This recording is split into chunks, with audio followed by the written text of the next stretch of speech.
Communiquer l'Évangile aux enfants. Nancy de Corvée. Chapitre 6. Le salut et l'enfant. Nous avons lu le premier chapitre, moralisation et évangélisation. Le deuxième chapitre traite de la nouvelle naissance et l'enfant. L'enfant est envoyé régulièrement à l'Église dans l'espoir que cela lui fera du bien ou qu'il se convertisse. Le résultat n'est pas toujours celui qu'escomptaient les parents, paroissiens périphériques ou chrétiens engagés. Et pourtant, ils n'ont pas entièrement tort, il devrait se passer quelque chose. Ma parole ne retourne pas à moi sans effet, sans avoir exécuté ma volonté et accompli mes desseins, dit l'Éternel par la bouche du prophète Ésaïe, chapitre 55, versets 10 à 11. Mais un enfant est trop jeune pour se convertir, objecteront certains moniteurs. Ils savent tout, ils ont déjà tout entendu, gémissent d'autres. Et pourtant, dimanche après dimanche, la graine est semée, puis arrosée et fécondée par la prière. Alors, n'est-on pas en droit d'espérer, de croire que la plante va surgir de terre ? N'est-on pas en droit de prier pour que Dieu suscite de nouvelles naissances ? La promesse est pour vous et pour vos enfants, répond la parole, et pour tous ceux qui sont au loin, en aussi grand nombre que le Seigneur les appellera. Acte 2, verset 39. Or, cette promesse, c'est précisément le don du Saint-Esprit, toujours lié à la repentance et à la foi, par conséquent à la nouvelle naissance. Comme le dit Frédéric Delforge dans son livre « Pour une éducation chrétienne active », le but de l'éducation chrétienne est la vie nouvelle en Jésus-Christ. Enfants et adultes doivent devenir de nouvelles créations en Jésus-Christ. 2 Corinthiens 5, verset 17, et ce, par transformation profonde de leur cœur, esprit et intelligence. 1. La nouvelle naissance est indispensable. Le Nouveau Testament est formel. La foi n'est pas héréditaire. Comme le disait Tertullien, on ne naît pas chrétien, on le devient. Ce que l'on a hérité, c'est la vaine manière de vivre, 1 Pierre 1, 18. N'en déplaise à Rousseau, l'homme ne naît pas bon pour être ensuite corrompu par la société. L'enfant naît pécheur, psaume 51, et il doit passer par une deuxième naissance, recevoir la vie d'en haut. C'est tantôt un enfantement spirituel progressif, tantôt un accouchement soudain. L'important, ce n'est pas de savoir sa date de naissance, mais d'avoir l'assurance d'avoir reçu le Saint-Esprit. Timothée, fils de parents pieux, a été instruit dès sa jeunesse dans les Saintes Écritures. Mais il a eu un père spirituel, 1 Timothée 1, 2, qui a été le témoin, l'artisan même de sa nouvelle naissance à Lystre lors du premier voyage missionnaire de Paul. 1 Corinthiens 4, verset 17, Acte 16, verset 2. Deuxièmement, la nouvelle naissance est influencée par le milieu familial. A.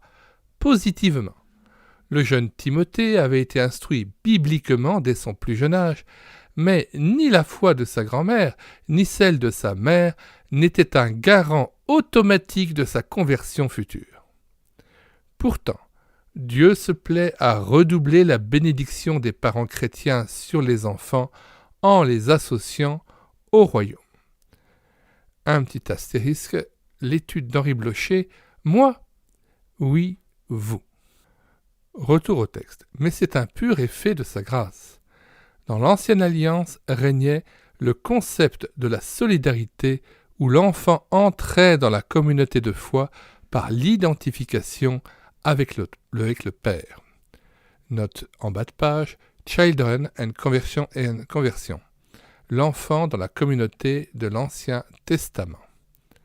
L'alliance avec Dieu devait être renouvelée à chaque génération pour porter des fruits, mais l'enfant entrait dans le peuple de Dieu dès sa naissance par la circoncision. Dans la Nouvelle Alliance, il s'agit de naître de nouveau. Jean 3, verset 7, 2 Corinthiens 5, verset 17, de croire, Jean 3, 16, d'ouvrir la porte à Jésus-Christ, Apocalypse 3, verset 20, et de recevoir le Saint-Esprit, Romains chapitre 8, versets 15 à 16, et Galates 4, verset 6, pour être inscrit dans le livre de vie. Apocalypse 3, verset 15. B. Négativement. Je rappelle le propos qui était tenu au chapitre 2. La nouvelle naissance est influencée par le milieu familial. A. Positivement. B. Négativement. Les familles peuvent être un obstacle. Que de visites de propos enfantins nous le prouvent. Tels parents qui reprennent vertement leur garçon, revenu transformé d'un camp biblique. Tu sais, dans un mois, il n'en restera plus rien. Ce n'est pas la peine de nous casser les oreilles avec les histoires.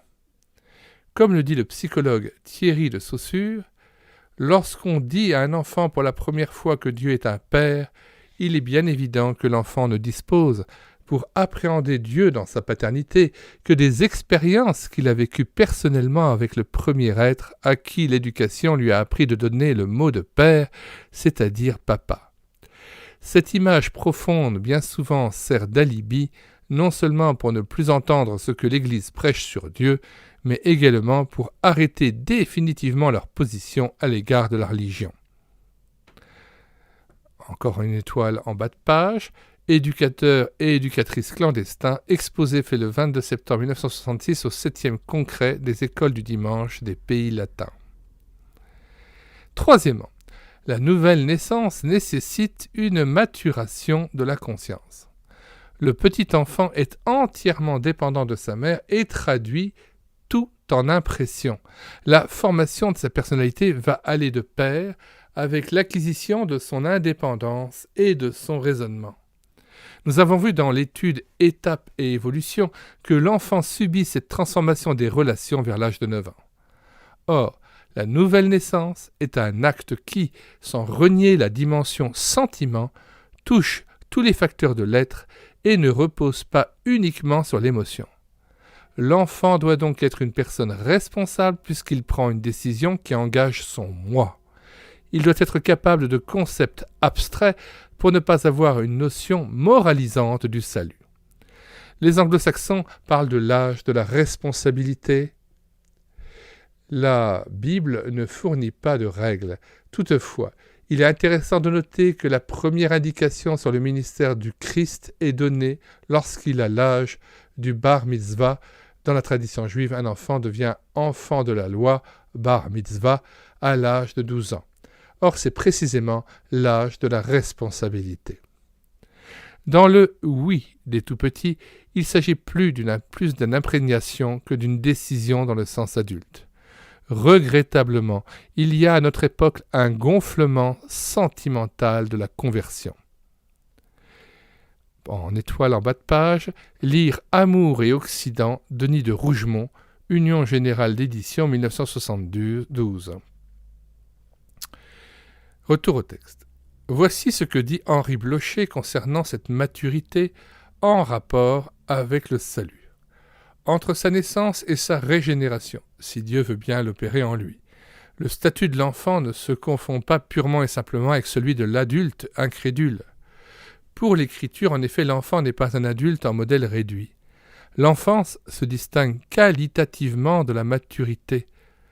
L'enfant n'est une personne qu'en puissance, il devient graduellement lui-même. L'enseignement biblique corrobore la leçon de l'étymologie latine. L'infans est celui qui ne peut pas parler, qui ne peut pas répondre de ses actes. Les parents de l'aveugle guéri supposent cette conception, Jean 9, verset 21. Pour l'Ancien Testament, les enfants sont incapables de discerner le bien du mal. Deutéronome 1, 39, Ésaïe 7, verset 15, Jonas 4, verset 11. Et Paul évoque la plasticité de leur esprit, si facilement influençable, reflet de leur entourage, Éphésiens 4, verset 14. L'enfant dépend. Marc Fakema dit qu'il vit d'une vie commune plutôt que personnelle. L'entité familiale joue le rôle du « je » encore incoatif. L'irresponsabilité de l'enfant lui permet de participer, par exemple, au culte et aux gestes de la piété sans hypocrisie, alors qu'il n'a pas accédé encore à une foi personnelle. Et l'évangélisation de l'enfant doit savoir accompagner sa maturation. Elle doit le conduire à la décision, à l'engagement, car il devient une personne. Une personne mal dégagée de la dépendance familiale peut déjà bien s'engager dans la vie éternelle. Mais quel tact faut-il à l'évangéliste ? Dieu a créé des lois qui gouvernent sa création et ses créatures. Lui seul peut prendre l'initiative de les enfreindre. Il peut arriver en effet qu'avant l'âge requis, un enfant passe par une authentique conversion. 4. La nouvelle naissance est l'aboutissement d'un enseignement biblique approfondi. La foi vient de ce qu'on entend, et ce qu'on entend vient de la parole de Christ. Romains 10, verset 17. C'est l'enseignement des saintes lettres qui a rendu Timothée sage à salut. Toute écriture est inspirée de Dieu et utile pour enseigner, pour convaincre, pour corriger, pour instruire dans la justice, afin que l'homme de Dieu soit accompli et propre à toute bonne œuvre. 2 Timothée 3, versets 16 à 17. Finalement, ce n'est pas un homme qui place l'enfant devant un choix, c'est l'Écriture elle-même. 5. La nouvelle naissance est le fruit d'une confrontation individuelle avec la personne du Christ. Christ est révélé dans l'Écriture, dans son incarnation et sa glorification, son œuvre de grâce et la justification à la croix. Bien entendu, c'est un point du message qui touche l'enfant, mais il faut s'assurer, dans le dialogue qui suit, que l'enfant a réellement compris qui est Jésus-Christ Sauveur et Seigneur, qu'il ne l'assimile pas seulement à un exemple ou à un ami. Les coups de foudre existent, mais il faut souvent une connaissance approfondie de l'autre pour pouvoir réellement l'aimer et lui faire une entière confiance.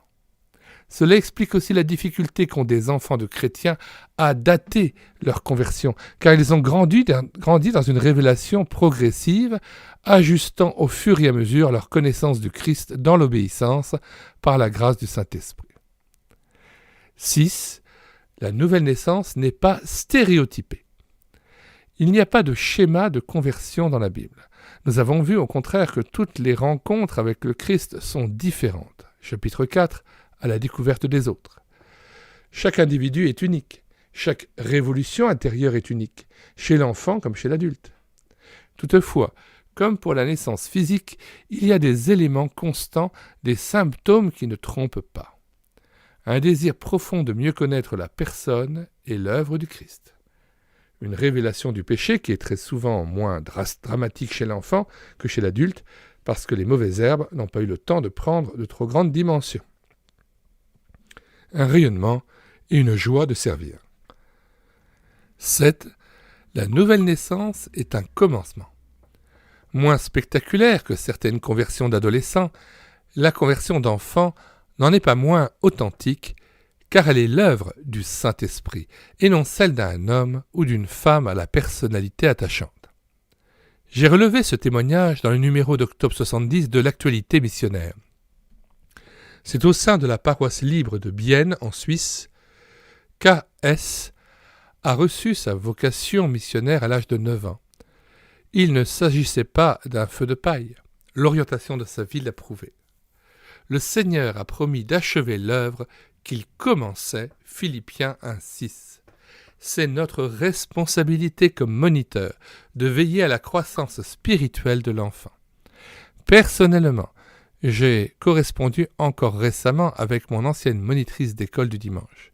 Je me rappelle très bien le matériel que nous avions et les cantiques que nous chantions et mimions. Entre autres, celui-ci avec une bougie que nous brandissions fièrement. « Je suis la lumière, a dit le Seigneur. » Je sais sa joie de voir les fruits d'un premier travail d'enseignement et d'évangélisation dans ma vie.